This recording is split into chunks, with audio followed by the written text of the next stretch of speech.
ভারতের প্রধানমন্ত্রী নরেন্দ্র মোদী কাশ্মীরে পর্যটকদের উপর প্রাণঘাতী হামলার কড়া প্রতিক্রিয়া জানিয়েছেন। তিনি বলেছেন, হামলাকারী ও তাদের মদতদাতাদের খুঁজে বের করে শাস্তি দেওয়া হবে।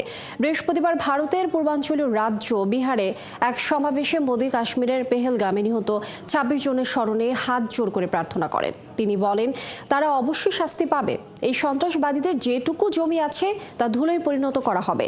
১৪০ কোটি ভারতীয় সংকল্প এই সন্ত্রাসীদের মেরুদণ্ড চূর্ণ করে দেবে। এই সময় হামলাকারীদের পরিচয় বা পাকিস্তানের নাম উল্লেখ না করে মোদী আরও বলেন, প্রয়োজনে হামলাকারীদের পৃথিবীর শেষ প্রান্ত পর্যন্ত তাড়া করে খুঁজে বের করা হবে। যদিও তিনি হামলাকারীদের পরিচয় বা পাকিস্তানের নাম উল্লেখ করেননি, তবে পুলিশের তথ্যে জানা গেছে হামলাকারীদের মধ্যে ২ জন পাকিস্তানি। একনল হ্যান্ড ওয়াশ ১০০% প্যারাবেন ফ্রি, তাই নিরাপদ হাতের জন্য আস্থা রাখুন একনলে।